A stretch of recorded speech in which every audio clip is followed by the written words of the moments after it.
राधे राधे दोस्तों, कैसे हैं आप लोग। आई होप आप ठीक होंगे, स्वस्थ होंगे, मस्त होंगे और अच्छे से तैयारी कर रहे होंगे। पीजीटी के डेट एकदम नज़दीक आ गई है एग्जाम की, तो एग्जाम होगा, आप किसी तरह के अफवाहों में ना पड़े। एग्जाम होगा फाइनली। तो चलिए, स्वागत है हमारे channel S S grow education में। आज पीवाई क्यू प्रैक्टिस सीरीज 28 करवा रहे हैं, होम साइंस के फास्ट रिवीजन। और सब एग्जाम में आए हुए क्वेश्चन है, पीवाई क्यू क्वेश्चन है, कोई इधर उधर से नहीं है। और जितने इसमें मैं क्वेश्चन करवा रही हूँ सब एनसीईआरटी से मिलते हैं। सब मैंने जो एनसीईआरटी का रिवीजन करवा चुकी हूँ, तैयारी करवा चुकी हूँ, उसमें सारे मिलते हैं, आप देख लीजिएगा चाहे। चलिए, हम बिना देरी करते हुए हम अपनी क्लास को आरंभ करते हैं। और क्लास में पहली बार आए हैं तो प्लीज़ लाइक सब्सक्राइब जरूर करें और बेल आइकन दबा दें, ताकि हर आने वाली वीडियो आपको समय से और पहले मिले। ठीक है, चलिए, लाइक जरूर किया करें ताकि हमें पता चले कि हमारी क्लास सही दिशा में जा रही है और आप लोगों को पसंद आ रही है ना। चलिए, पहला क्वेश्चन है, हम बिना देरी करते हुए माँ सरस्वती को नमन करते हुए हम अपनी क्लास को आरंभ करते हैं। चलिए, पहला क्वेश्चन है, चेचक के विषाणु का क्या नाम है। चेचक के विषाणु का क्या नाम है। ए ऑप्शन है entamoeba histolytica. B option है वेरियोला होगा, यहाँ वेरिशेला लिखा, वेरिशेला जोस्टर वायरस। और सी ऑप्शन है विब्रियो कोलरी। और डी ऑप्शन है साल्मोनेला टाइफी।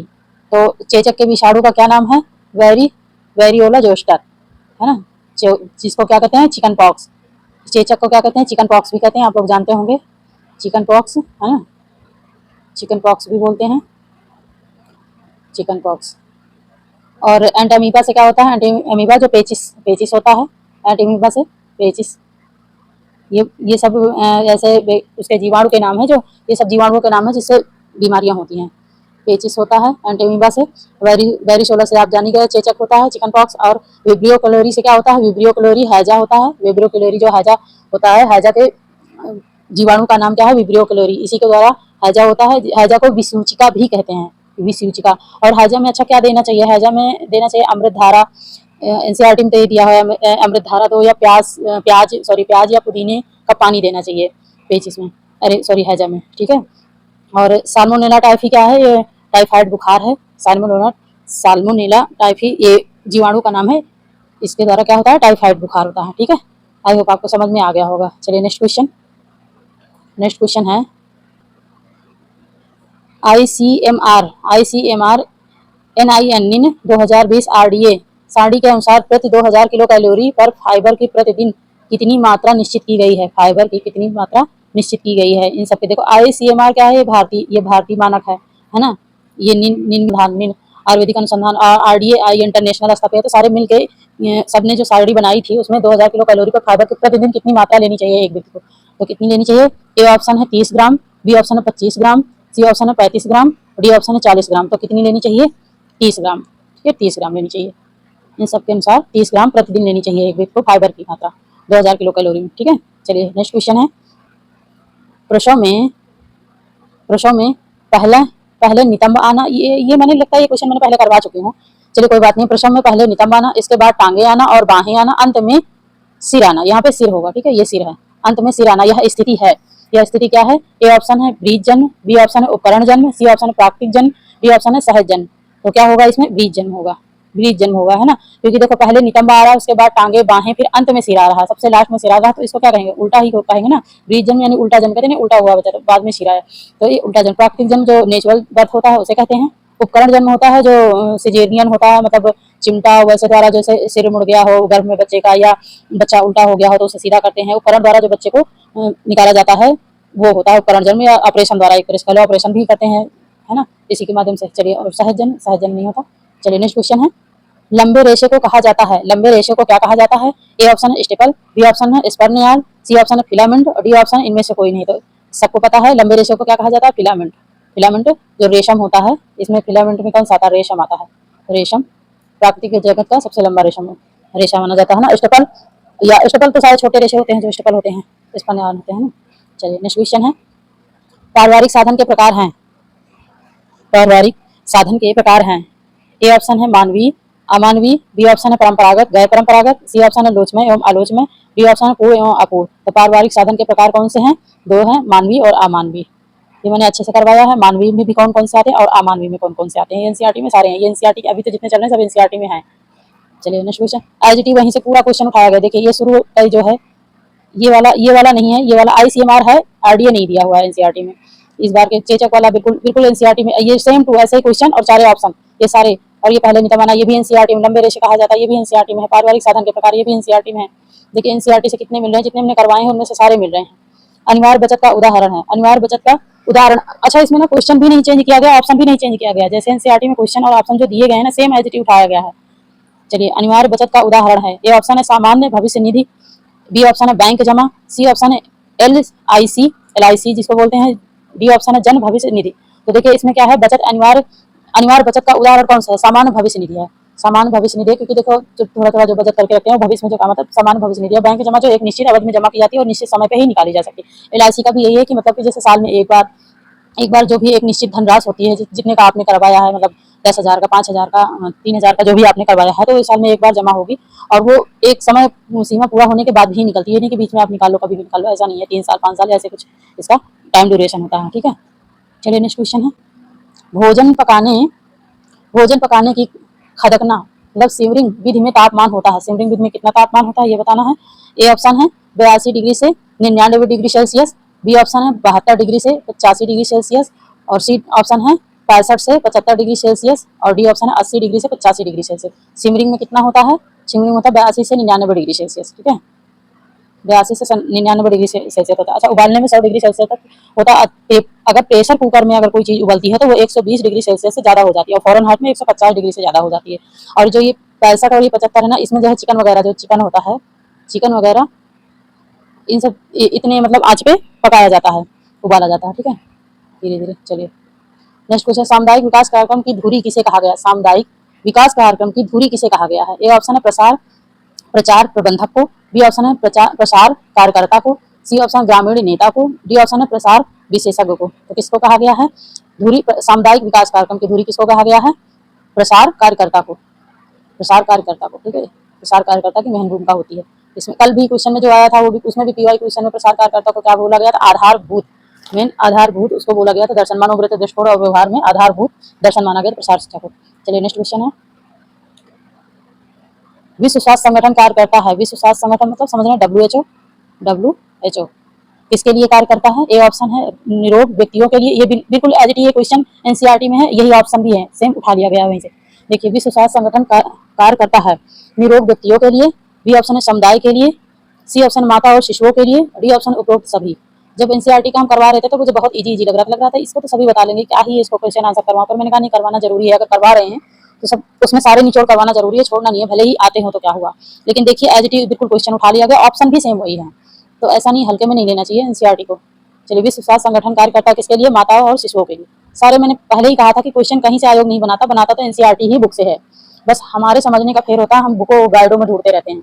अगर उसमें से थ्योरी अच्छे से पढ़ने, क्वेश्चन आंसर पढ़ने, कंसेप्ट क्लियर हो जाए तो कोई भी नहीं छूट सकता। हाँ, कुछ उसमें छूट सकते हैं, जैसे ह्यूमन साइकोलॉजी में है, कुछ उसमें ज्यादा डीप में नहीं दिया होता, बाकी और चीजों में तो ठीक ठाक दिया होता है जितना हमारे आता है एग्जाम में। फिर देखो 8-10 क्वेश्चन तो ऐसे हर एग्जाम में होते हैं जो बिल्कुल ही टफ होते हैं, बहुत ही अलग लेवल के होते हैं, वो नहीं आते हैं। तो आप कितना भी पढ़ लो, कहीं से भी पढ़ लो, कुछ तो ऐसे होते हैं क्वेश्चन कि उसमें से सारे नहीं आपको आ सकते, लेकिन बाकी तो आते हैं, है कि नहीं। चलिए नेक्स्ट क्वेश्चन है, बाल विवाह निरोधक बाल विवाह निरोधक अधिनियम किस सन लागू हुआ, बाल विवाह निरोधक अधिनियम किस सन लागू हुआ था। ए ऑप्शन है 1929 में, बी ऑप्शन 1955 में, सी ऑप्शन 1976 में, डी ऑप्शन है 2006 में। तो बाल विवाह निरोधक अधिनियम किस सन में लागू किया गया था, 1929 में, 1929 में। इसे किसने किया था, इसे एक नाम और क्या, शारदा एक्ट भी कहते हैं ना, शारदा एक्ट के नाम से भी बोला जाता है इसको, क्योंकि हरविलास शारदा ने किया था, हरविलास शारदा शारदा द्वारा ये एक्ट पारित हुआ था, है ना। इनमें इनकी बहुत महत्वपूर्ण भूमिका रही है। 28 सितंबर 1929 को पारित हुआ था। ठीक है, चलिए नेक्स्ट क्वेश्चन है, चम्मच की आकृति के नाखून जैसे लक्षण वाली कौन सी बीमारी होती है। चम्मच की आकृति के नाखून जैसे लक्षण वाली बीमारी कौन सी होती है। ए ऑप्शन है क्वाशेरकर, बी ऑप्शन है रक्ताल्पता, सी ऑप्शन है मरशमस, डी ऑप्शन है उपरोक्त सभी। ये भी मतलब उसमें एनसीईआरटी में सेम ऐसे ही दिया हुआ है क्वेश्चन, तो कौन सा होगा, रक्ताल्पता बहुत इजी है। चलिए नेक्स्ट क्वेश्चन है, रक्ताल्पता जो जिसमें हीमोग्लोबिन की कमी के कारण होता है ना।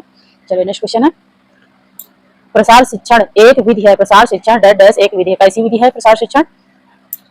ए ऑप्शन है अव्यवहारिक शिक्षण है, बी ऑप्शन है सामूहिक शिक्षण है, सी ऑप्शन है व्यवहारिक शिक्षण है, और डी ऑप्शन है जन शिक्षण है। तो प्रसार शिक्षण कैसी विधि है, एक व्यवहारिक है ना, व्यवहारिक शिक्षा प्रसार। चलिए नेक्स्ट क्वेश्चन है, ये सारे हैं एनसीईआरटी सभी हैं। पर्यावरण में उपस्थित आवश्यक तत्वों का असंतुलन कहलाता है। पर्यावरण में उपस्थित आवश्यक तत्वों का असंतुलन कहलाता है। ए ऑप्शन है प्रदूषण, बी ऑप्शन है रासायनिक प्रदूषण, सी ऑप्शन है सांस्कृतिक प्रदूषण और डी ऑप्शन है भौतिक प्रदूषण। तो क्या कहलाता है? प्रदूषण। प्रदूषण, और इसी प्रदूषण के अंदर ही सारे प्रदूषण आ जाते हैं, है ना। चलिए नेक्स्ट क्वेश्चन। नेक्स्ट क्वेश्चन है, प्रसार शिक्षा शब्द का प्रयोग सर्वप्रथम 1873 में डैश डैश किया गया था। तो कहाँ पे किया गया था सबसे पहले इसका प्रयोग? इस शब्द का प्रयोग, प्रसार शिक्षा शब्द का प्रयोग 1873 ईस्वी में। ए ऑप्शन है हार्वर्ड, हार्वर्ड विश्वविद्यालय में, बी ऑप्शन है टेक्स सॉस विद्यालय में, विश्वविद्यालय में, सी ऑप्शन है कैम्ब्रिज विश्वविद्यालय में और डी ऑप्शन है ऑक्सफोर्ड विश्वविद्यालय में। तो सबसे पहले प्रसार शिक्षा शब्द का प्रयोग 1873 में कैम्ब्रिज विश्वविद्यालय में प्रयोग किया गया था, है ना, प्रयोग किया गया था, सबको पता है, एनसीईआरटी में साफ साफ दिया हुआ है। चलिए नेक्स्ट क्वेश्चन है, प्रथम 4 सप्ताह में होने वाले शिशु, प्रथम 4 सप्ताह में होने वाले शिशु मृत्यु दर का कारण है, मतलब कि 1 महीने के अंदर होने वाले शिशु मृत्यु दर का क्या कारण हो सकता है? ए ऑप्शन है श्वासावरोध, बी ऑप्शन है जन्मजात असमानताएं, सी ऑप्शन है संक्रमण और डी ऑप्शन उपयुक्त सभी। तो क्या हो सकते हैं इसमें? उपयुक्त देखो सभी हो सकते हैं, है ना। श्वासावरोध मतलब सांस के रुकने से भी हो सकती है बच्चे की मौत। जन्मजात असमानताएं मतलब कि जन्म के समय जब बर्थ हो रहा था बच्चे का तो उसमें असमानताएं मतलब बच्चा सिजेरियन हुआ, कैसे हुआ, बच्चे की सांस नहीं चल रही थी या धड़कनें रुकी थी, तो असमानता किसी भी प्रकार की हो सकती है बच्चे में, उसका भी रीजन हो सकता है बच्चे का मौत, है ना। संक्रमण जो बीमारी होगी वो भी एक रीजन है। चलिए नेक्स्ट क्वेश्चन है, निकिल एवं डार्सी के अनुसार मानवीय साधन है, मानवीय साधन है, निकिल एवं डार्सी के अनुसार पूछा है, ठीक है। चलिए नेक्स्ट, हाँ ये ऑप्शन समय शक्ति धन, ए ऑप्शन है समय शक्ति धन, बी ऑप्शन है कुशलताएं ज्ञान शक्ति और सी ऑप्शन है शक्ति समय सामुदायिक सुविधाएं, डी ऑप्शन उपरोक्त में से कोई नहीं। तो देखो निकिल एवं डार्सी के अनुसार क्या होगा? कुशलताएं ज्ञान और शक्ति, इन्होंने समय को हटा दिया था, है ना।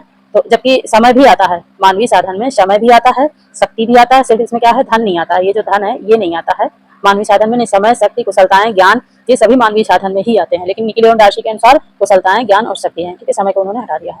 चलिए नेक्स्ट क्वेश्चन है, किसी भी टेक्सटाइल सामग्री की सबसे छोटी इकाई है, ये भी देखो उसमें दिया हुआ है एनसीईआरटी में, किसी भी टेक्सटाइल सामग्री की सबसे छोटी इकाई कौन सी है? ए ऑप्शन है वस्त्र, बी ऑप्शन है रेशा, सी ऑप्शन है तंतु, डी ऑप्शन है अर्ध। तो सबको पता है कौन सी है सबसे छोटी इकाई? तंतु, फाइबर, है ना। चलिए नेक्स्ट क्वेश्चन है, वायुमंडल में घुलित सल्फर डाइऑक्साइड किस पर अधिक असर डालती है? वायुमंडल में घुलित सल्फर डाइऑक्साइड किस पर सबसे ज्यादा अधिक इसका असर होता है? ए ऑप्शन है पौधों पर, बी ऑप्शन है मानव पर, सी ऑप्शन भौतिक साधनों पर, डी ऑप्शन उपरोक्त पर सभी पर। तो किस पर होता है? सबसे ज्यादा पौधों पर होता है। अच्छा, जहाँ पर सल्फर डाइऑक्साइड के अधिक असर पौधों पर होता है ना, वहाँ के जो पेड़ पौधे होते हैं ना वो झुलसाए से अजीब से होते हैं। अच्छा, उनको पानी भी चाहे जितना दे लो, मान लो हरे भी रहेंगे ना, तो वो वैसे हरियाली उनके अंदर नहीं होती, एक दूषित रहते हैं, जैसे कोई संक्रमण उनको रोग हो गया और रोगी है उसका असर होगा तो रोगी हो जाते हैं। वो पौधों में ना फल नहीं आते हैं, फल नहीं आते। आम और महुआ और ऐसे वृक्ष अगर लगे होंगे उसके आसपास जहाँ पे धुआं वगैरह होता है, सल्फर डाइऑक्साइड और कार्बन डाइऑक्साइड ये सब उगते हैं, जहाँ पे चिमनियाँ वगैरह होती है, देखो भट्टे वगैरह होते हैं, वहाँ पे धुआं वगैरह होता है, तो कैसे प्रदूषण होता है। वहाँ के पेड़ पौधों पे देखो फल ही नहीं आते हैं, वृक्ष अजीब से ऐसे सूखे से ऐसे खड़े रहते हैं। अगर हरे भी रहेंगे तो उनमें फल नहीं आएंगे, देखने में सब सही रहेगा लेकिन फल नहीं आते हैं उसमें। चलिए नेक्स्ट क्वेश्चन है,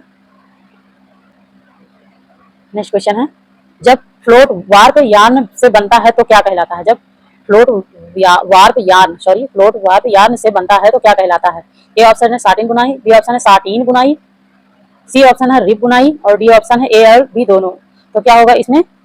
साटिन बुनाई होगा, साटिन बुनाई। अच्छा, साटिन बुनाई क्यों होता है? ये फ्लोट वार्प यान जो ये है ना, ये बुनाई ही ऐसे है कि मतलब ये तैरती हुई एक तरह से, देखो फ्लोट वार्प मतलब ये तैरती हुई, जैसे ये 3 ताने और बाने के जो धागे हैं ना, तो 3 ये ताने के धागों के ऊपर ऊपर होके जाती है, ये ताने के ऊपर ऊपर होके जाती है। मान लो ये धागा है तो इसके धागे के नीचे से नहीं जाएगी, ऊपर ऊपर ऊपर तैरती हुई जाएगी, फिर एक धागा बाने के नीचे से फिर ये होके तब ये ऊपर फिर आती है, फिर 3 तानों के ऊपर ऊपर धागों से ऊपर, मतलब ये तैरती हुई एक तरह से तैरती हुई बुनाई महसूस होती है, इसलिए इसे फ्लोट वार्प यान कहते हैं, ठीक है, समझ में आ गया होगा। चलिए नेक्स्ट क्वेश्चन है, DWCRA का क्रियान्वयन करती है, ये एक सरकारी योजना है तो इसका क्रियान्वयन कौन करती है? DWCRA का क्रियान्वयन कौन करती है?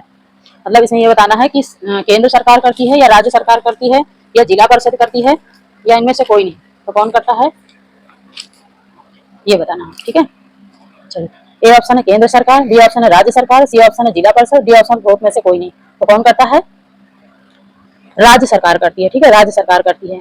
ये एक मतलब इसका अर्थ मैं बता रहे वो सॉरी फुल फॉर्म बता देती हूँ, इसका फुल फॉर्म है डिपार्टमेंट जिला ग्रामीण विकास एजेंसी द्वारा, हाँ डिपार्टमेंट ऑफ वुमेन, डी से डिपार्टमेंट हो गया, यू से वुमेन हो गया, सी से चिल्ड्रन हो गया और आर से रूरल हो गया और ए से एरिया हो गया, ठीक है, ए से एरिया हो गया, हाँ ये सही है। Department of women child development rural area, ठीक है। तो मतलब रूरल एरिया क्या समझ ही लो कि गांव में जो मतलब जो ग्रामीण क्षेत्रों में जो सुविधाएं आती हैं उसको कौन हैंडल करता है, राज्य सरकार करती है ना। और साथ में जिला स्तर के जो जिलाधिकारी होते हैं, जो राज्य सरकार जिलाधिकारी सब मिलकर ये कार्य का क्रियान्वयन करते हैं। तो राज्य सरकार द्वारा एक सरकारी योजना है, ये ग्रामीण महिलाओं को वित्तीय सहायता प्रदान करने के लिए, उनको आत्मनिर्भर बनाने के लिए ये काम किया जाता है, ठीक है। जिला ग्रामीण विकास एजेंसी द्वारा जिला परिषद के साथ मिलकर ये कार्य करती है, ठीक है। पर ये कैसा है क्रियान्वयन, राज्य सरकार है, ठीक है। राज्य सरकार भूल के भी केंद्र सरकार मतलब है ना, राज्य सरकार है, ठीक है। मैंने इसका इसीलिए फुल फॉर्म बता दिया कि आप फुल फॉर्म से समझ लेंगे, अब यहाँ पे आएगा नहीं तो मैं लिख देती, ठीक है। Department of women child development rural area, ठीक है। डब्ल्यू से वुमेन समझ जाना। चलिए नेक्स्ट क्वेश्चन है, झाड़ू लगाना किस प्रकार का कार्य है, झाड़ू लगाना किस प्रकार का कार्य है। ए ऑप्शन है हल्का कार्य है, बी ऑप्शन है सामान्य कार्य है, सी ऑप्शन है कठिन कार्य है, और डी ऑप्शन ए और बी दोनों है। ए और सी दोनों है। तो देखो ए और सी कैसे हो सकता है, हल्का और कठिन कैसे हो सकता है, नहीं कैसा है, ये कठिन कार्य है, ठीक है। क्योंकि इसमें क्या होता है, झुक के करते हैं ना, टर्सल क्रिया द्वारा होता है, मतलब झुक के करते हैं ना, शरीर पूरी तरह सीधी होती है ना, पूरी तरह वैसे होती है बैठी हुई, तो क्या है ये कठिन कार्य में आता है, ठीक है। चलिए नेक्स्ट क्वेश्चन है, उज्ज्वला स्कीम की शुरुआत हुई, अच्छा उज्ज्वला एक है प्रधानमंत्री उज्ज्वला है ना, वो अलग है, और ये है उज्ज्वला स्कीम, ये अलग है। उज्ज्वला स्कीम की शुरुआत कब हुई ये बताना। ए ऑप्शन है 4 दिसंबर 2007 को, बी ऑप्शन है 4 दिसंबर 2005 को, सी ऑप्शन है 12 दिसंबर 2008 को, और डी ऑप्शन है 12 दिसंबर 2006 को। देखो जो प्रधानमंत्री उज्ज्वला स्कीम है ना, वो स्वच्छ ईंधन और मुफ्त में एलपीजी गैस कनेक्शन जो करवाया जा रहा था 2016 में, वो अलग है ना। ये क्या है, सिर्फ उज्ज्वला स्कीम, अगर इसमें 2016 होता वैसे करके तारीख तो समझ में आ जाता कि प्रधानमंत्री उज्ज्वला स्कीम है ना। लेकिन इसमें क्या है, उज्ज्वला स्कीम की शुरुआत, तो इसमें देखो डेट भी वैसे ही दिए हैं, वो दिया ही नहीं डेट, तो खुद ही समझ में आ जाता है कि ये कौन सा वाला है। ऑप्शन पहले मैं बता देती हूँ, 4 दिसंबर 2007 को शुरू हुआ था, ठीक है। शुरुआत इसकी हुई थी। ये किस लिए हुआ था, ये जो बच्चों महिलाओं और बच्चों की जो तस्करी होती थी उसको रोकने के लिए है ना, जो यौन शोषण संबंधी जो तस्करी ले जाते थे, बेच देते थे और कोटे बिठा के कारवाई कर, मतलब समझ जाओ वो सब काम होता था, तो उसको रोकने के लिए है ना, बच्चों और महिलाओं को लिख देती हूँ यहाँ पे, बच्चों तथा महिलाओं महिलाओं महिलाओं के तस्करी को रोकने के लिए, ठीक है। बच्चों जो कम उम्र के बच्चों से काम करवाया जाता था वो सब इसी के अंतर्गत रोकने के लिए। चलिए नेक्स्ट क्वेश्चन है, नेक्स्ट क्वेश्चन, संचार के किस माध्यम से तस्वीर प्रत्यक्ष रूप से सामने दिखाई जाती है, संचार के किस माध्यम से तस्वीर प्रत्यक्ष रूप से सामने दिखाई जाती है। ए ऑप्शन है फ्लैश कार्ड द्वारा, बी ऑप्शन है फिल्म स्ट्रिप द्वारा, सी ऑप्शन है टेलीविजन द्वारा, और डी ऑप्शन है श्यामपट्ट द्वारा। तो किसके द्वारा दिखाई जाती है, फ्लैश कार्ड के द्वारा, ठीक है, फ्लैश कार्ड के द्वारा। वैसे तो अब संचार माध्यम टेलीविजन वगैरह भी दिखाते हैं, अब तो बहुत कुछ मतलब परिवर्तन हो गया है, अब तो सब चीजें टेलीविजन के माध्यम से दिखाई जाती है, लेकिन ये पहले क्या है ना, फ्लैश कार्ड के माध्यम। फ्लैश कार्ड क्या है, जैसे उसमें एक तरफ चित्र होता है, ऐसे चित्र होता है, मान लो ये क्या है, ये एक आम है ना, ऐसे। और फिर छोटे बच्चों को जो बुकें होती है, एक तरफ चित्र होते हैं, बड़े बड़े चित्र होते हैं, फिर एक तरफ उसका आंसर है और वो लिखा होता है, जो चित्र होता है उसी के बारे में लिखा होता है। तो क्या है, एक तरह से वो फ्लैश कार्ड है ना, देखिए छोटी छोटी जो आती है, एक चित्र ही बने होते हैं बुकों में फ्लैश कार्ड टाइप में, तो वो फ्लैश कार्ड ही है एक तरफ से। तो उसमें क्या है, प्रत्यक्ष रूप से चित्र को सामने दिखाया जाता है और बताया जाता है उसके बारे में। चलिए नेक्स्ट क्वेश्चन है, द्वितीयक, यार द्वितीयक कैसे लिखा है, यहाँ पे गलत लिखा है, ये द्वितीयक यहाँ पे ऐसे होगा। द्वितीयक रंग क्या होता है, द्वितीयक रंग क्या होता है। ए ऑप्शन है प्राथमिक रंगों के मिश्रण से बनाए गए रंग, और बी ऑप्शन है लाल पीले के मिश्रण से बनाया गया रंग, और सी ऑप्शन है नीला काला सफेद के मिश्रण से बना रंग। उपरोक्त में से सभी नहीं, सभी तो हो ही नहीं सकता, और काला सफेद के मिश्रण से तो कोई ऐसा रंग नहीं है, वो स्लेटी रंग बनता है। और चलिए तो इसमें मैं बता देती हूँ, ऑप्शन क्या है, प्राथमिक रंगों के मिश्रण से बनाए गए रंग, ठीक है। प्राथमिक रंग आपको पता ही होगा है ना, नीला पीला लाल, ये है प्राथमिक रंग, ठीक है। इन रंगों के मिश्रण से जो रंग बनाए जाते हैं वो द्वितीयक रंग होते हैं। नेक्स्ट क्वेश्चन है, और हमारी क्लास अगर आपको पसंद आई हो तो प्लीज लाइक और सब्सक्राइब जरूर किया करें, और बेल आइकन दबा दें ताकि हमको पता भी चले कि हाँ मेरी क्लास आप लोगों को अच्छी लग रही है। अगर कोई कमी रह रही है तो वो भी बताइएगा, ठीक है, हमें किस पे वीडियो बनाना है या किस पे क्लास लानी है। चलिए नेक्स्ट क्वेश्चन है, मलमल के कपड़े मलमल के कपड़े मलमल के कपड़े एक टुकड़े के धागों की संख्या यदि 64 गुणे 60 है तो क्या कहलाएगी। अगर मलमल के कपड़े के टुकड़े के एक धागों की संख्या 64 गुणे 60 है तो कौन सा कैसा कपड़ा कहलाएगा। ए ऑप्शन है खराब संतुलन वाला कपड़ा, बी ऑप्शन है अच्छा संतुलन वाला, सी ऑप्शन है कमजोर संतुलन वाला, डी ऑप्शन इनमें से कोई नहीं। तो क्या कहलाएगा, अच्छा संतुलन वाला। मतलब अगर इसकी 64 गुणे ये अनुपाते है, अगर 64 गुणे 60 मतलब कि 64 है इसका ताने का है ना, 64 है ताने का धागा, और 60 है बाने का, 60 है बाने का, ठीक है, ये समझ लेना बाना है, बाना कैसे लिखा है, बा नहीं, ठीक है। तो ये क्या होगा, एक अच्छा संतुलन वाला कपड़ा माना जाएगा। और अगर ये मान लो 64 और 60 ना लिखा हो, मान लो ऐसे लिखा हो 78 गुणे 78, ऐसे लिखा हो 78 गुणे 78, ठीक है, यहाँ कहाँ आता ही नहीं यार, 78 गुणे 78, तो ये भी एक अच्छा संतुलन वाला कपड़ा माना जाता है, ठीक है, अच्छा संतुलन वाला, चाहे 64 गुणे 60 हो, 78 गुणे 78 तो अच्छा माना जाता है। वैसे तो ढाका का जो मलमल होता है वो 800 से 1200 धागे प्रति इंच जो होता है, तो बहुत एक अच्छा और पारदर्शी जो है कपड़ा होता है, ठीक है। चलिए नेक्स्ट क्वेश्चन है, थकान की स्थिति, थकान की स्थिति में कोशिकाओं में कौन सा अम्ल एकत्रित हो जाता है? थकान की स्थिति में कोशिकाओं में कौन सा अम्ल एकत्रित हो जाता है? ए ऑप्शन है लैक्टिक अम्ल, बी ऑप्शन है मौलिक अम्ल, सी ऑप्शन है एसिटिक अम्ल और डी ऑप्शन इनमें से कोई नहीं। तो थकान की स्थिति में कौन सा एकत्रित हो जाता है? लैक्टिक अम्ल, है ना, लैक्टिक अम्ल। जब थकान होती है, कहते हैं गांठें दर्द हो रही, पैर दर्द होती है, क्या होता है, लैक्टिक अम्ल वहाँ पे इकट्ठी हो जाता है, इसलिए दर्द होने लगता है, थकान आ जाती है। चलिए नेक्स्ट क्वेश्चन है, लैक्टिक अम्ल इकट्ठे होने से ही थकान का महसूस होता है शरीर में। चलिए नेक्स्ट क्वेश्चन है, सामुदायिक विकास योजना आरंभ किया गया, सामुदायिक विकास योजना आरंभ कब किया गया? ए ऑप्शन है 9 मई 1958 को, बी ऑप्शन है 8 जून, ये जून है, ठीक है, मात्रा इसमें सही नहीं है, 1971 में, बी ऑप्शन है 2 अक्टूबर 1952 को और डी ऑप्शन है 15 जनवरी 1960 को। तो सामुदायिक विकास योजना का आरंभ कब हुआ था? कब हुआ था ये? 2 अक्टूबर 1952 को, ठीक है, 2 अक्टूबर 1952 को हुआ था। इसे पूरे मतलब पूरे भारत में CDP के माध्यम से पूरे भारत में जो है इसको लगाया गया, लागू किया गया। और प्राथमिक, इसका उद्देश्य क्या है? इसका उद्देश्य प्राथमिक जीवन की गुणवत्ता में सुधार लाना, ठीक है, जो मतलब एक सामुदायिक ये सामुदायिक जो लोग हैं, समुदाय के लोग हैं, उनको उनके जीवन के स्तर को और अच्छा सुधारना और वित्तीय सहायता प्रदान करना, ताकि उनके आय की स्रोत और बढ़ सके और अच्छा उनका जीवन बेहतर हो सके, ठीक है। चलिए नेक्स्ट क्वेश्चन है, परिस्थिति विश्लेषण किस अध्ययन विधि के अंतर्गत आता है? परिस्थिति विश्लेषण किस अध्ययन के अंतर्गत आता है? ए ऑप्शन है चित्रलेखन, बी ऑप्शन है अनौपचारिक तथा नियंत्रित निरीक्षण विधि और सी ऑप्शन आत्म चरित्र लेखन विधि, डी ऑप्शन उपरोक्त में से कोई नहीं। तो इसमें क्या होगा? अनौपचारिक नियंत्रण निरीक्षण विधि, ठीक है, अनौपचारिक नियंत्रण निरीक्षण विधि ये होगा परिस्थिति विश्लेषण। चलिए नेक्स्ट क्वेश्चन है, नेक्स्ट क्वेश्चन है, स्वस्थ सेवाओं को जन जन तक पहुंचाने के लिए गांव में नियुक्त किए जाते हैं। स्वस्थ सेवाओं को जन जन तक पहुंचाने के लिए गांव में नियुक्त किए जाते हैं। गांव में किसको नियुक्त किए जाते हैं? ए ऑप्शन है हेल्थ गाइड, बी ऑप्शन है स्वास्थ्य कार्यकर्ता, सी ऑप्शन चिकित्सक, डी ऑप्शन उपरोक्त सभी। उपरोक्त सभी तो होते ही नहीं है, तो किसका होता है? गांव गांव में हेल्थ गाइड होते हैं ना, जो जाके बताते हैं, आंगनबाड़ी और आशा वो ये सब बताते नहीं है कि क्या कैसे मतलब टीका वगैरह लगवाना और ये करना, सब सब कुछ बताते रहते हैं सब। तो क्या होता है? हेल्थ गाइड, ठीक है। चलिए नेक्स्ट क्वेश्चन है, नेक्स्ट निम्नलिखित में से कौन सा स्त्री प्रजनन अंगों में नहीं होता है? एक को छोड़ के कौन सा ऐसा है जो वो स्त्री में नहीं पुरुषों में पाया जाता है, ठीक है। चलिए ऑप्शन है वास डिफरेंस, बी ऑप्शन है डिम्ब ग्रंथियां, सी ऑप्शन है गर्भाशय और डी ऑप्शन है फलोपियन ट्यूब। तो इसे मैंने कहा एक ही को छोड़ के बाकी सब स्त्री गर्भाशय में पाया जाता है, तो क्या नहीं पाया जाता? वास डिफरेंस, वास डिफरेंस ये जो है पुरुषों में होता है, ठीक है। और बाकी देखो डिम्ब ग्रंथियां, गर्भाशय, फिलोपियन ट्यूब ये सब स्त्री प्रजनन अंग है, मतलब स्त्री के गर्भाशय में, गर्भाशय स्त्री पाई जाती है, फिलोपियन ट्यूब जो गर्भाशय में होता है, जहाँ से मतलब कभी कभी कहते हैं कि भ्रूण अगर फिलोपियन ट्यूब में अगर निषेचित हो गया तो दिक्कत होती है ना। और डिम्ब ग्रंथियां ये सब क्या है? स्त्री प्रजनन है। तो चलिए मेरी क्लास कैसे लग रही है? अच्छी लग रही है तो प्लीज लाइक सब्सक्राइब जरूर करें और कमेंट करके बताएं कि अच्छी लग रही है हमारी क्लास और इस पे हमें वीडियो और लानी है या और टफ क्वेश्चन। और वैसे तो मैं सभी भी पीवाई क्विज हैं, कोई अपनी तरफ से नहीं बना के लाई हूँ, पीवाई क्वेश्चन करवा रही हूँ। कमेंट आया था कि पीवाई क्वेश्चन करवा दीजिए, तो इसलिए मैं पीवाई क्वेश्चन ही अभी करवा रही हूँ और यही जरूरी भी है क्योंकि यहाँ से क्वेश्चन मिलते हैं जो आते हैं। आने वाली एग्जाम है, ये पीजीटी का जो एग्जाम होगा उसमें इसमें से क्वेश्चन बहुत सारे मिलेंगे, बस समझना है आपको, क्वेश्चन के फॉर्म को समझना है। हो सकता है थोड़ा बहुत घुमा दें। और जितनी एनसीईआरटी है, एनसीईआरटी आप जरूर पढ़ लेना, उसमें से क्वेश्चन बहुत उठाती है आयोग, उसी में से ही सारे क्वेश्चन उठाती है। बाकी कुछ क्वेश्चन होते हैं जो बनाती है जो अलग अपने तरीके से, एक जगह से एक क्वेश्चन तो नहीं उठाती, लेकिन ये कि एनसीईआरटी से काफी हद तक मतलब 50 क्वेश्चन है कि एनसीईआरटी से इसमें है मिल, तो 50 कम नहीं होते हैं, देखो है ना, एज इट इज जो क्वेश्चन पूरे उठा लिए जाते हैं सेम टू सेम। तो चलिए मिलते हैं अब नेक्स्ट क्लास में, नेक्स्ट वीडियो में। Thank you for watching this video, thank you so much. स्वस्थ रहिए, मस्त रहिए और तैयारी अच्छे से करते रहिए, एग्जाम निर्धारित समय पर ही होगी। Thank you for watching this video.